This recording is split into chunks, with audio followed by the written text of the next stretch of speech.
Hi everyone and welcome back to my channel for what is probably the biggest book haul I've done like in over a year. I really think it is. So I'm not even going to bother trying to hold up stacks of book because it's not physically possible. I don't have enough arms. I'll have to find some other way to symbolise the amount of books in the thumbnail. But I have collected all these books over the past few months. It's been a few months since I did a book haul, and that number has definitely been more because it's been over the festive season, and you know, I got some book vouchers for Christmas, and there was sales in the bookshops on Boxing Day, and then like I mentioned, there's ones that I have been buying for like a few months now, and they've just like accumulated, and I've rooted them all out so I can show them to you now. But I'm currently surrounded by these books which have no home because I have no home. I have nowhere to put them at the minute except back in a box, but I'm still excited to show them to you. I've read some of them already, I'm reading some of them already, and the ones I haven't yet read I'm super excited for, so you know what to expect from a book haul at this stage. Let's just crack on with it, shall we? Right, let's start with my sale purchases that I picked up in the various bookshop publisher sales for December, including the Waterstones sale. So I picked up 3 books in Waterstones 50% off sale, which is still on today when I'm filming this, but it's probably over by the time I'm uploading this because I know it's not going to be uploaded for a few days yet before I have time to edit it. So apologies if you missed the sale, but if you did, I'd love to know what you picked up, because 50% off hardbacks is an excellent deal. I picked up 1 children's book, 1 YA book, and 1 adult book. So let's start with the adult book. This one actually my friend Jill spotted for me because we were in the bookshop together and I hadn't heard of it, so I was really excited when she drew my attention to it. It's Out There Screaming, an anthology of new black horror edited by Jordan Peele. Jordan Peele, you may know as the writer and director of films like Get Out, which is phenomenal. I love horror. I love horror short story collections, and I'm always looking for new horror writers to get into. I think that horror is one of the most subjective genres, in the sense that even though I love horror, there are things I hate in horror, and there are very specific things I like in horror, and for that reason it can take a lot of digging to find authors you love, and that's why I love anthologies, because there's going to be lots of writers in here, some of which I might not love, some of which I might adore, and then be able to check out future work from. In fact, there are some authors on the back here who I already know I love, like P. Shelley Clark and Nydia Corafor, but there are a few that I've never read before, some who I've been meaning to read, and I cannot wait to like jump in and flip through and find some new favourite authors, hopefully. I then picked up 2 mythological books, the first of which is Storyland by Amy Jeffs, Discover the Magical Myths and Lost Legends of Britain. So you may know Amy Jeffs from her adult work, of which I actually have one in this book haul. I'll maybe show you that next.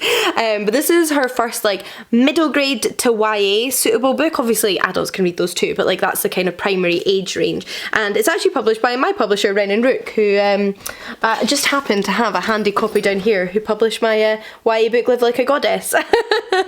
But I had been meaning to pick this up since it came out because it sounds absolutely brilliant, and it's also beautiful. I believe Amy Jeffs did all of the wood lino cutting illustrations herself, and it is all about the myths and legends of Britain. Yeah, basically that's what it is, but obviously in an accessible format for different ages. And I love books like this, so I'm really excited. Plus, who doesn't love a gorgeous accompanying piece of artwork? Then for children's mythology, because I love my children's books and I love my mythology, we have Lore of the Stars by Claire Cox-Starkey and Hannah Bess Ross, which is published by Wide Eyed. And this is actually the 3rd book in a series, at least. If there's more books in the series, I'm not aware of them, but it's the 3rd book I own in a series similar to this, which are lore themed around different themes. So like obviously this one's about the stars, so you've got like sky gods and myths around planets and constellations and things like that, whereas the other ones are on different themes, and I really love those other 2 books. So when I saw this one half price in the bookshop, I was like, yes, of course I need it. Not only is this a really informative series full of fun, interesting facts for all ages, the illustrations are stunning. They have to be some of my favourite illustrations in recent children's books. I just absolutely adore them. And like I said, this has got legends in it. It's also got sort of like gods and creatures associated with the sky and the stars and the planets. Lots of like fun little tidbits. And I'd say it's probably suitable for like ages like 7 and up. I would say, obviously younger readers, you could read it with them, but I love, love, love this series and can't wait to dive into this book. So those were the 3 books I picked up in the 50% off Waterstones sale, but when I was in Waterstones that day, I did pick up a full price book as well, so I'll mention that here.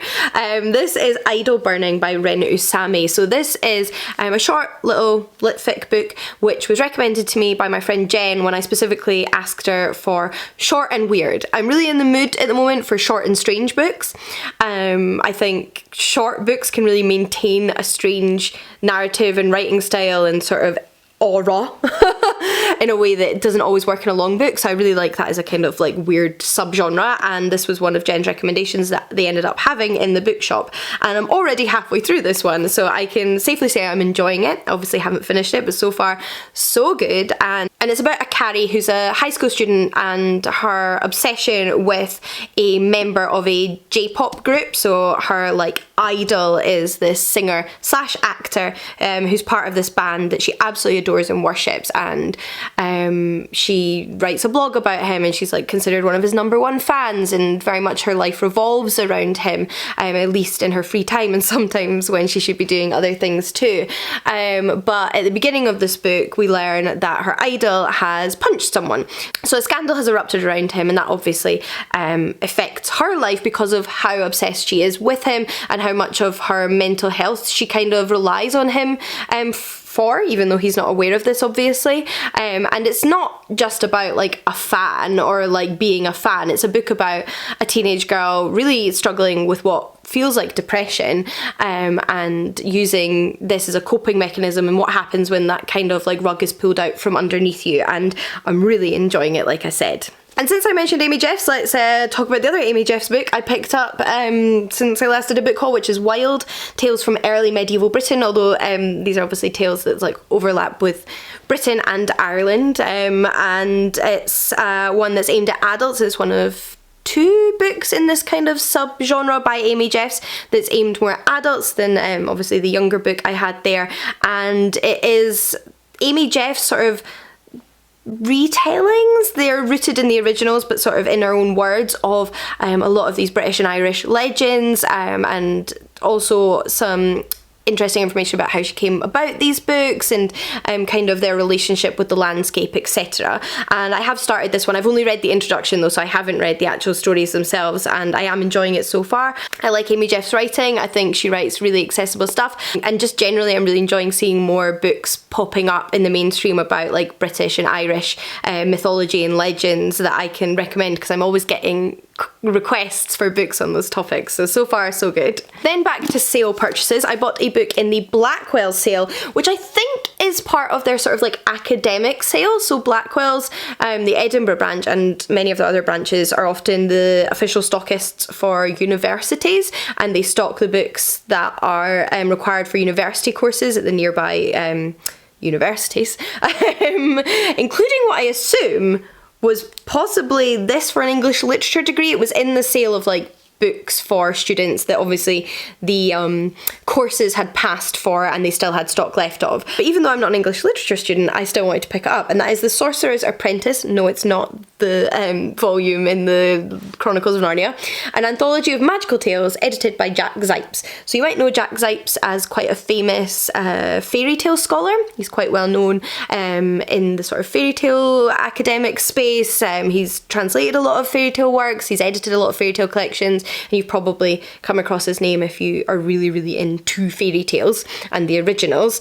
But this is a collection of both fairy tales and sort of like more modern magical classic tales written by various authors. Like I think there's some like J.M. Barrie in here. We've got some Walter Scott. We've got some Ovid, in fact. We've got various different authors, lots of whom I'm not familiar with, who wrote or recorded tales of magic, which I love. I love folklore. I love fairy tales. I love magical fantasy tales. And there's like a sticky patch on my book from where the sticker was, which is really upsetting. And it was really reduced, so I picked it up. up. Then before Christmas, I actually placed an order from the Verso festive December season sale, which I talk about pretty much every year. I think every year when I come to do a book haul at the end of December or the beginning of January, I've got some books from Verso because they always have an excellent sale. This year, the discounts were staggered depending on how many books you bought, and if you bought 5 or more books, you got 50% off. So I bought 5 books, obviously. If you don't know, Verso specialise in radical left-wing non-fiction, generally speaking, although I do have one fiction book here, so I'll start with that. This is Bluebeard's Castle, a novel by Anna Biller, who you may know as the writer of The Love Witch. I'll insert like a still here because I think even if you don't realise it, you've probably seen imagery from The Love Witch even if you haven't seen the film because it's so iconic.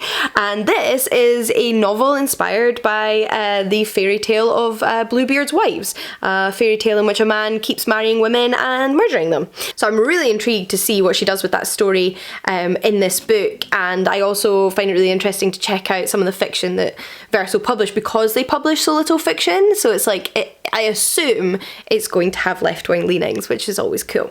Then I have 4 non-fiction books. The first of which I actually own an ebook of and have read in the past. This is not like a new book to me, but I do like owning particularly ancient history non-fiction in physical copy because it's the kind of book I will annotate and write on and tab and highlight, etc., because it feeds into my own like research and just interests. So I like to be able to like tangibly touch them. You wouldn't know that I have a PhD. So I picked up a physical copy of Peasant, Citizen and Slave, The Foundations of Athenian Democracy by Ellen Meekins Wood. And if you don't know, my speciality and PhD is in the Athenian democracy, specifically in political rhetoric and court speeches, so this is obviously very relevant to me. Then we have 3 non-fiction books I have not read, but I'm looking forward to, including Free Them All, A Feminist Call to Abolish the Prison System by Gwenola Rickardine, and I believe this is translated from French. It was originally written in French, and it is essays on prisons from a feminist analysis and why feminists should support prison abolition, both in terms of the incarceration of those that victimise women and in terms of the incarceration of women, and why the incarceration system in general just sucks and just is useless, and what a prison-free society can look like, I guess. I really do believe in prison abolition, and I've read quite a few books on prison abolition in the past, but I haven't read one specifically from this perspective, even though I've sort of like had conversations around it and seen campaigns around it, so I thought this would be really interesting. I then picked up a book which I'd be really fascinated to either film a reading vlog for, or a discussion for, or even just like a little discussion over on TikTok, because I think it's going to be relevant to all of us here on the internet, and that is Internet for the People, The Fight for Our Digital Future by Ben Tarnoff. This is about the democratisation, or the ideal possibility and hope of democratisation of the internet. Which is obviously a space in which a lot of us exist, but also very much is controlled by private companies, particularly a lot of big ones that own a lot of the different sites that you might use, etc, etc. And this book, I believe, is a sort of image of what the internet could be and could look like if it is democratised and it isn't so privatised and it isn't so much a part of the capitalist system. Obviously, I have not read it, so I am just saying what I assume it's about, but I'm really looking forward to reading it, and like I said, I think it would maybe make an interesting reading vlog, so let me know. And similarly, I think this would make a really interesting reading vlog, which is How to be an Anti-Capitalist in the 21st Century by Eric Olin Wright. So this is a practical guide on what a 21st century post-capitalist world or like anti-capitalist world could look like, practical steps you can take, practical steps we can aim for collectively, and sort of like what the systems could be that would replace the current systems. It's really interesting because I read a lot of reviews for this one, and there's a real mix of reactions both from the right and the left in terms of reading it. Some people are obviously pro-capitalism and think this is silly. Some people don't think it goes far enough towards an anti-capitalist society. But even if you don't agree with everything in a book like this, I still think I might take something interesting away from it, and I think it'll be an interesting like thought experiment. And because of that, I feel like like it could make an interesting reading vlog, let me know. I've not done a lot of non-fiction reading vlogs in the past, but it might be interesting to distill some of the ideas as I read through them and discuss my reaction to them and summarise it at the end if you're interested. And then lastly, for seasonal sales, I bought way too many books from the works.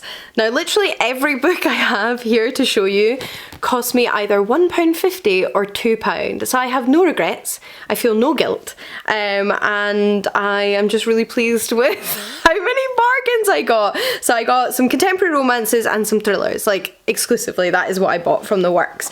And the first book I'll show you is actually Tastes Like Shikar by Nisha Sharma, which is a sequel to Dating Dr. Dill, which I also featured in a reading vlog last year, I think it was, and really enjoyed. It's one of my favourite contemporary romance novels. I think it was a lot of fun, and I'd been really eagerly anticipating this book coming out in 2023 and immediately bought the audiobook when it was released. So yes, I do already own the audiobook of this, but if it's financially viable, I love having the physical book and the audiobook of something because I like being able to switch between them. It means I can read the same book regardless of the situation.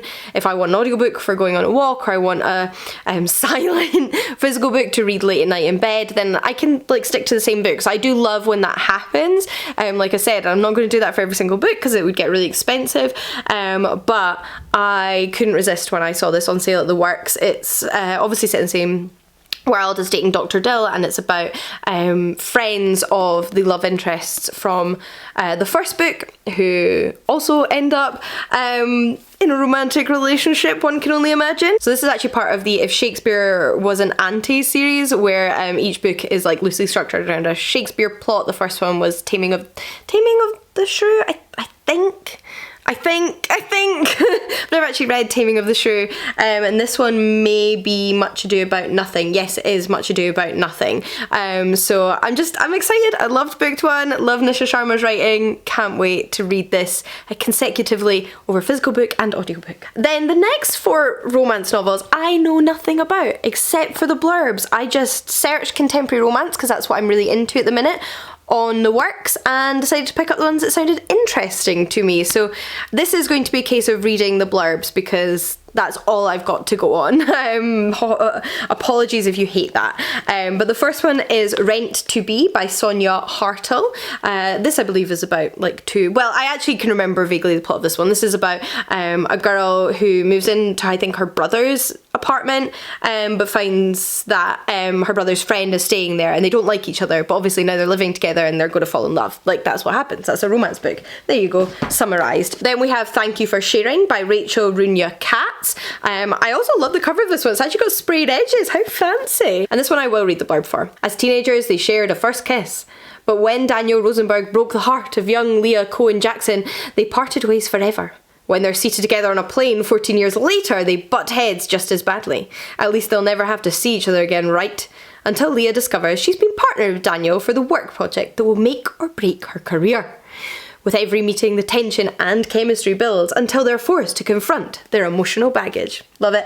I love a forced proximity contemporary romance, I have to say that. That's probably one of my favourite tropes in romance. Then we have Savvy Sheldon Feels Good as Hell by Tay McCoy. Another one I'm going to have to read the blurb for. Savvy Sheldon spends a lot of time tiptoeing around the cracks in her life. Her high stress and low thanks job, her clueless boyfriend and crumbling kitchen she inherited from her beloved grandma, who taught her how to cook. But when Savvy's world starts to crash down around her, she knows it's time for some renovations. Starting from the outside in, Savvy tackles her kitchen, her relationship with her body, her work-life balance, or lack thereof, and, last but not least, her love life.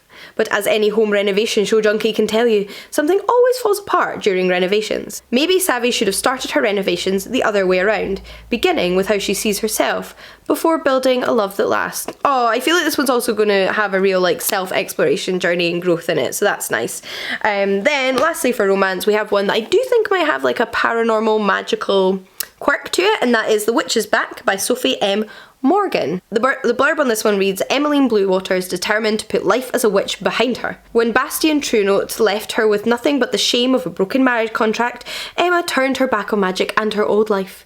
In opening her own cocktail bar, Emma has put her ex firmly in her past, until Bastian walks through the door and announces that he wants her back. Bastian had his reasons for leaving Emma. They better be good ones if I'm supposed to be invested in him as the love interest. Reasons he can never tell her. But a curse on his family, okay, a curse is quite intense, dictates he must fulfill their marriage contract or face darker consequences. Oh, great. Emma is even more spellbinding than Bastian remembers, but not easily won over, and time is ticking. So yeah, there's magic in this one. Then there are the 3 thrillers that I mentioned. So the first one is by an author I already know and love, and that is The Truth About Melody Brown by Lisa Jewell. This is not the cover I thought I was ordering when I ordered these to collect online, but it just really doesn't matter. And although I've described this one as a thriller, I definitely think it leans more towards Lisa Jewell's more domestic mystery novels. So she has those novels which are much more like intense thriller, and some which are much more like about like the domestic side of life with a mystery in them, which I think is what this book is. It's about Melody Brown, who is a single mother of a teenage boy living in a council flat in central London. She works as a dinner lady. Then one summer's night, a stage hypnotist inadvertently unlocks the memories of her childhood.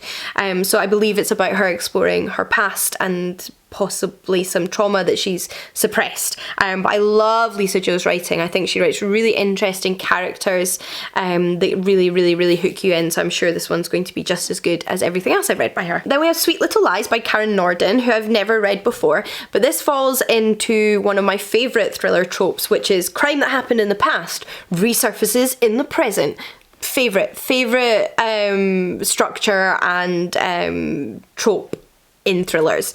This one is about 2 sisters, or one sister, whose other sister was murdered when they were teenagers. Now it's a number of years later, and the supposed murder of Lexi's sister, Lexi is the main character, is about to be executed. So he's on death row, but did he do it or did he not? And we need to find out before they end up being killed for it. So yeah, intrigued to see where this one goes. And then lastly, from the works, I have The Locked Door by Frida McFadden. Another author I haven't read before, but I've seen on a lot of like thriller recommendation lists of authors to check out. She's got quite a few books, and this one is about a woman whose father was a serial killer. So she grew up with her father not knowing that he was actually a serial killer until he was arrested, and now it's the present day, and somebody in her care dies, a patient of hers dies. It doesn't say if she's a doctor or a nurse or whatever, but her patient dies, and I guess that resurfaces some connection to her father as well. I don't know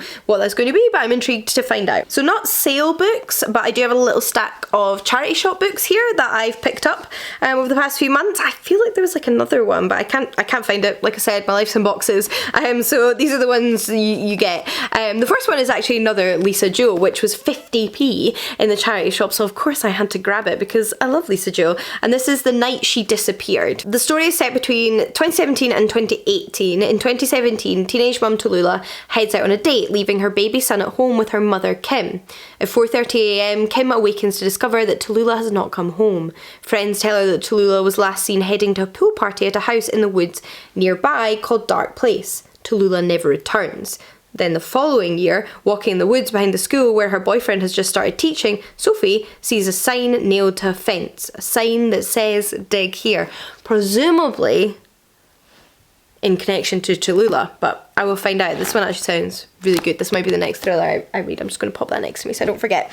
I then have one that I picked up on the recommendation of my friend Leanne. I was in the Amnesty International charity bookshop with Leanne and Jill, and saw this on the shelf, and Leanne said, oh, that's a great book, you'll really enjoy it. So I thought, hey, it's a bargain, I'll take it home. This one is set in rural Virginia and is about Young and Pak Yu, who run an experimental medical treatment device known as the Miracle Submarine, a pressurized oxygen chamber that patients enter for therapeutic dives, used as an alternative therapy for conditions including autism and infertility. But when the Miracle Submarine mysteriously explodes, killing 2 people, a dramatic murder trial upends the Yu's small community.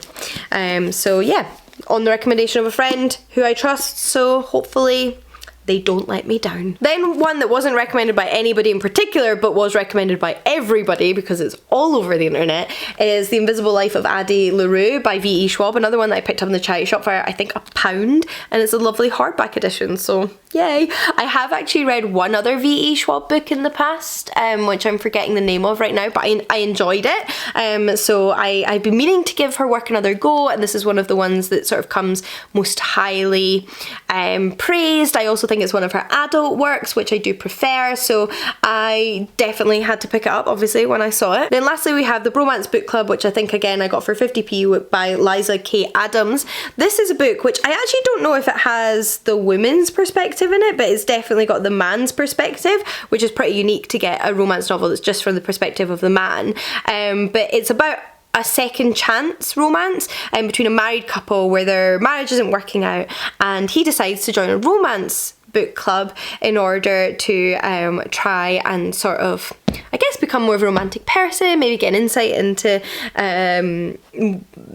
improving his marriage. And I think it's a really nice concept. Whatever happens, I really like that concept, and I'm intrigued to see how it plays out. Now, the next 3 books I actually picked up in Manchester when I was there for work, from one of their queer literature bookshops. This is one of my favourite things about Manchester. I'd never really been until this year, and I've been 3 times now for work because that's where the main BBC headquarters are, and they have such fantastic book and board game shops. Like, go to Manchester just for the queer bookshops and the board game shops. They're phenomenal. But I picked up 3 books, like I said, so I'll show them to you. I also picked up a board game, but that's at Chris's because it was a Christmas present. The first one is Bitter Thorn by Kat Dunn, and this one's a sort of like moody gothic story, and I don't just say that based on the cover, also based on the blur, but it definitely has like moody gothic vibes here. It's about Mina, who's from a small village where every generation a witch claims a companion for one of their people, and I think it might be Sapphic, which I think is really fun because you get a lot of stories where like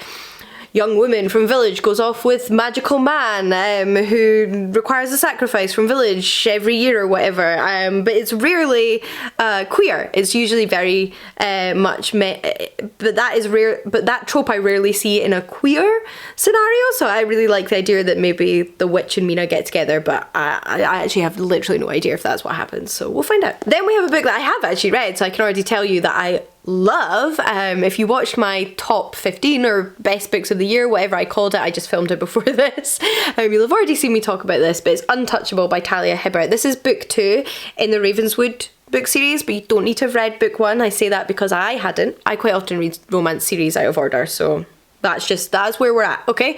And I adored this book. It's about Hannah and Nate. Hannah, who becomes Nate's baby sister, but like I mentioned in my favourites video, that power dynamic's very much addressed and not abused in any way in this book, which I really appreciate. Hannah is bisexual, which is where the queer rep comes in. She also deals with depression, and Nate is a single father who is widowed and caring for his mum. So they've got a lot of struggles going on and a lot of stuff in their personal lives, but together they really come together and support each other and find a way to express themselves through one another, and it's just gorgeous. I love this book and their relationship, so much so that I ended up buying book 3, or the sequel to Untouchable, immediately afterwards. I read this in 2 days and then bought this and immediately read that as well, which is That Kind of Guy, which is about Nate's brother, who's demisexual, and his love interest Ray, who fake date at a fantasy convention where Ray is up for an award as a fantasy author. So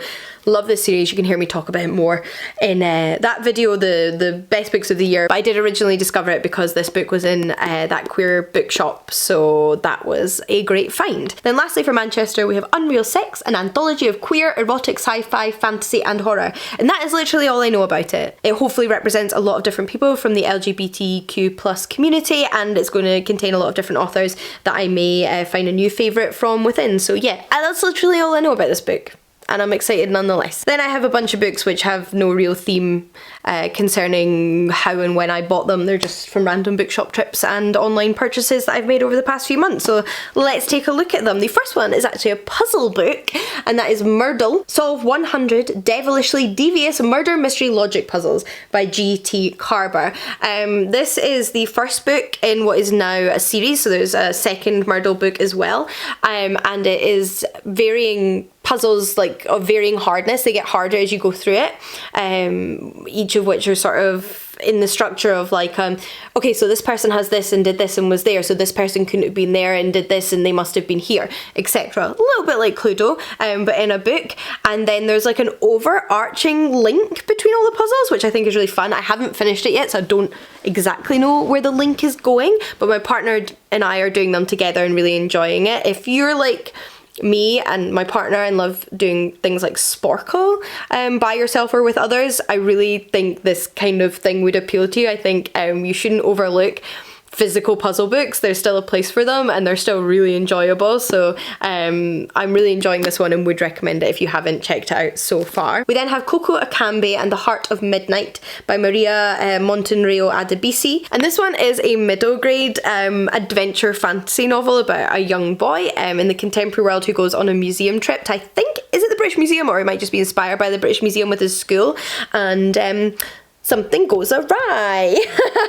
And it's got fantasy characters and mythical beasts and a group of kids going on an adventure together. I believe Koku's friends are connected to this like kind of mythological magical world that he somehow unleashes. And I love middle grade adventure novels and I cannot wait to read this one. Then we have another anthology. This is apparently the book haul of anthologies today, and it's another like creepy horror anthology. I think as anthologies go, like horror and like weird creepy fiction is my favourite to pick up anthologies in, because like I said, I like such specific things and I'm always looking for new authors, and I also really like short weird stories, and this is another one which is Never Whistle at Night, an indigenous dark fiction anthology. So all of the authors in this book are naturally indigenous, as the subtitle tells you. I also just want to acknowledge how beautiful this cover is. It's just stunning. It's by Perry de la Vega, and I just can't get enough of it. So looking forward to jumping into this too. Between those 3 anthologies, I think it is, I'm hoping to find some new favourite horror and weird fiction authors. Then we have another children's book, another children's non-fiction illustrated work, which is Amazing Octopus, Creature from an Unknown World by Michael Stavari and Michelle Ganzer. So I wasn't aware of this book before I picked it up. I just saw it and was immediately drawn in by the cover. It's published by Pushkin Children's and it's just gorgeous.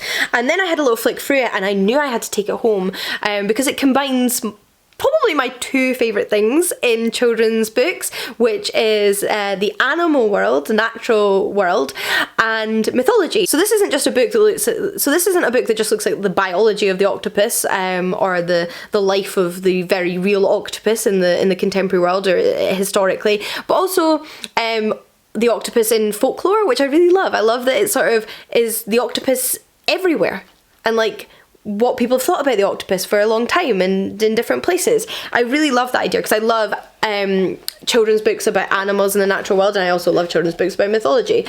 So what a fun concept that it's kind of like stories and facts and all of those things combined in one place with gorgeous illustrations. I'm excited to learn. If, like me, you're ever interested in a topic but don't know much about it and are intimidated by the look of a lot of the like big adult non-fictions, check out children's non-fiction as beginner introductions to subjects. I genuinely think it works so well for adults. Not a children's book, but still non-fiction, is Witch's Forest, Trees and Magic, Folklore and Traditional Remedies by Sandra Lawrence, and this is published by the Royal Botanic Gardens at Kew, which are in London if you're not familiar, and it's part of a series of which I'd actually seen other books in the series before. So there's Witch's Garden and the Magic of Mushrooms, and it's looking at these plants, which is probably to be expected since this is a book published by Botanical Gardens, and their history in terms of the magical properties that have been associated with them, what they've been used as by different people throughout the ages, maybe what their